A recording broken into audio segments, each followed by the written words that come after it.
Hi everyone, and welcome to the All Things ITSM Global Podcast. We're coming to you from ITSM 15 in London. I'm Kirsty McGowan, I'm here with Rob Stroud. Hello. Simone Moore. Hi. And it's our pleasure to be chatting with Bob Brown, CIO of the Manchester City Council. Welcome. Good to be here, thank you. Bob, welcome. It's great to have you here. And I think there's Manchester City Council is the first council outside of London to become autonomous, correct?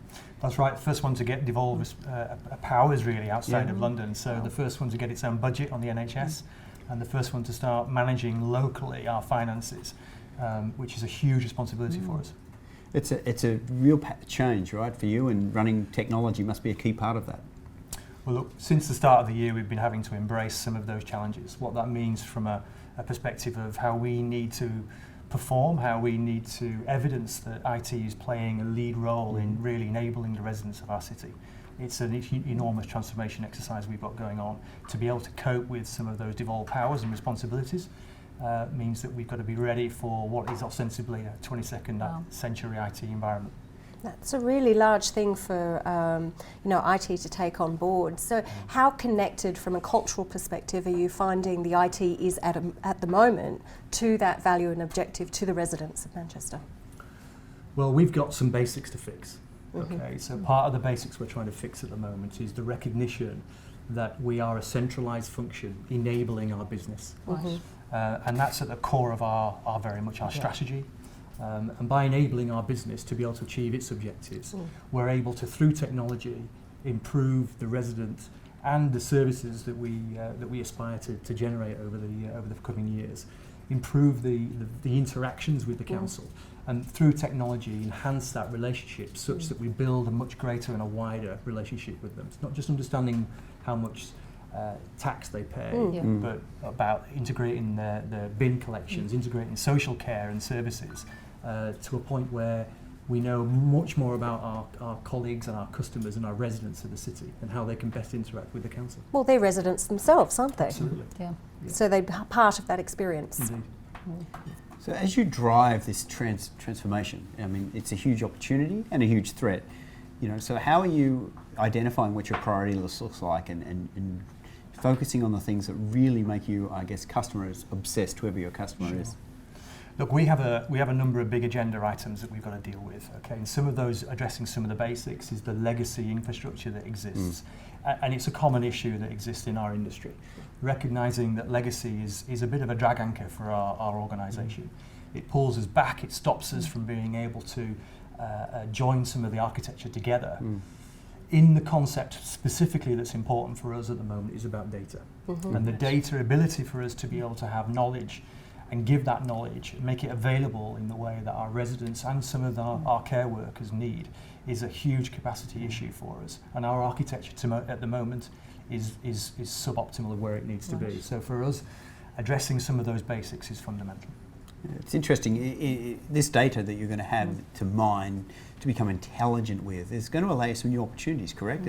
In terms of providing those services, it's going to really allow you to change the way you deliver services, do you think, over time? Well, most people don't recognise that Manchester itself is actually an amalgam of 10 councils. Wow. So Manchester City Council, whilst it's undoubtedly the largest in terms of some of the metrics around the people that serve within that council, but also within the spend profile that goes on in that council, it's one of 10. And of course, when we talk about collaboration, particularly of data, we're going to need to join up across an organisational model that currently is disparate. It's very much isolated, and it's one of 10. So we're going to have to find ways of collaborating around common architecture, common systems, and so on. Yeah, and it's not easy. Coming from New Zealand, and the Auckland City Council was an amalgam of a number of councils, and it's been a huge issue getting each part of I can't remember how many disparate councils there were. Actually, the architecture working together, the information being able to cross across those boundaries has not been easy from their point of view. And many councils, of course, can quite rightly have made individual choices on the basis that what may have been best for them at the right time. And of course, now we're in a situation where we recognise that local council budgets are tight, and they're getting tighter. We're getting squeezed from central government more and more. And there'll be some new announcements coming from central government over the next month, 6 weeks or so, which is going to set to reduce the amount of discretionary spend that councils have. That being said, the agenda that's really important for Manchester is collaboration. Standardising a lot of our architecture, using some of the principles that we're here to know more about at the conference is critical for us. So does that mean then really Manchester is becoming the flagship pilot in a way for doing this? Well, the eyes of the UK are certainly on Yeah. us, that's for sure. And as CIO, I definitely feel that right now. Yes. We're going to make as many mistakes as we get it right? Yeah. But we are undoubtedly going to be an area that will be able to help and inform others to make sure they don't make those mistakes going forward. We've got to put some of our personalities aside. We've got to put some of our own agendas aside. Recognising that what we're here for is serving the residents of Manchester in the best way we possibly can. So it really That's is the a big challenge. cultural shift too, isn't it? Technology is an enabler, Yes. but the cultural shift that's required here is huge, and you're absolutely right. And that's such a big job to get that cultural change Definitely. to actually work. But I really like the message that I'm getting from you about, IT's there for the citizens of Manchester to enable those outcomes that they need, rather than IT being there to keep the lights on in server rooms, which a lot of organisations still think that's what they're there for.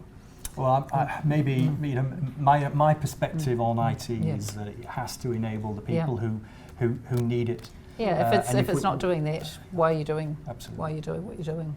Agreed. Interesting. So as you look at this transformation, I believe you're part of the leadership group. So as part of the leadership group, number one, we recently did a survey that found that almost half of CIOs are still reporting to the CFO, which is an interesting impediment for IT being an enabler. But as you go forward, do the leadership group recognise the role that you will play as an enabler, and how you can help them drive as you get, remove that technical debt into tomorrow's operating model? Well, I'd like to think Manchester is very progressive in this. When I first joined Manchester back in late January of this year, it was true that what was the head of IT in those days was reporting to the finance officers and through that group. As part of the recognition of being at the heart of the council going forward, first of all, the appointment of a CIO was important for them, and ensuring that sat on the board and reported to the chief exec was absolutely critical. Being at that table, making some of these policy decisions, hearing them up front, and being able to bring some advice through technology at that early stage in our planning cycles was certainly recognised very, very early on. Now, that's not to say that we don't work in a matrix. All right, and I think every council, particularly progressive councils, have to support each other, whether it be through HR teams or through finance teams or other. You will only succeed as a team.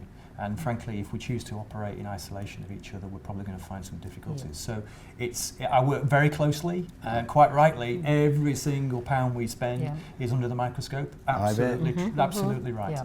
Far more than a lot of most businesses out there. You're not under that same sort of microscope as a local body. That's true. That's true. It's interesting, isn't it? I mean, at the end of the day, money rules all of us, whether you report to the CFO or not, right? So let's be clear. But technology has such a great opportunity right now in this era to actually leverage and transform our businesses, and I think it's very progressive of the council to actually see that you deserve a seat at the table, or IT has a seat at the table to help out. Well, we are in this great situation of having a good opportunity. There is investment coming from the council as well. It does recognise that it's not just an environment that is there to support its business functions. It's also there to invest in innovation. Absolutely. It's also there to invest in best practice. Yep. It's also there to invest in our people, and that's another critical way that we're trying to develop. We have a social agenda in Manchester by which we work with organisations that are supporting our local economy. That means wherever we've got partners and wherever we've got third parties, having a presence and a locality structure that supports our economy in Manchester is a full virtuous cycle that we're trying to work within. It's interesting. You mentioned my favourite word, innovation. So it's only been a short time since the beginning of the year. Sure. Is there any innovation you can share with us? Well, look, the data sharing agenda that we have is going to mean that we're going to have to look at different ways of architecting what ostensibly is going to be a knowledge-based architecture, a knowledge-based system around our population. And that's going to be driving some interesting things. We're in a commercial environment at the moment, and I can't really talk too much more about that, but we'll be certainly looking to make some announcements of that over the forthcoming next few months. It's going to be really, really great times ahead for Manchester and all the people that really were looking I to must admit, information flowing and data analysis is certainly, well, there is a science, but I think there's an art to it as well. You're absolutely right. And of course, there's also there's a security element attached to this as well, which we must bear in mind. Absolutely. Yeah. That was my next line of questioning, actually. Cyber security. I'll let you off that one today. The But beast. I was more thinking about privacy, and as you come to these big arrays of data and information, and you collect more intelligent information, I'm sure the constituencies are going to want some form of assurances on privacy. I'm almost certain that's in your plan, but what are your thoughts been on privacy? Well, look, there are obviously legislative activity that we have to abide by, but there's also a situation where we've got to get into a consultation around the value of having data such that an individual, a resident, a colleague understands the boundaries of which we operate within, but also the opportunities that we can generate. And often when you have some of that consultation, you arrive at a very different situation, a very different outcome. And for us, the earlier we engage, particularly with those that we're trying to service the most, the quicker we look to get advocates rather than anything else. Yeah. Thank you very much for your time this afternoon. You're welcome. You have got a huge job ahead of you. And you've got your keynote tomorrow. Yes. You'll learn a little bit more about what Yeah. we're talking about now then. Look forward to it. Fantastic. Thanks for your time. Thanks a Thank lot. you. Thanks very much.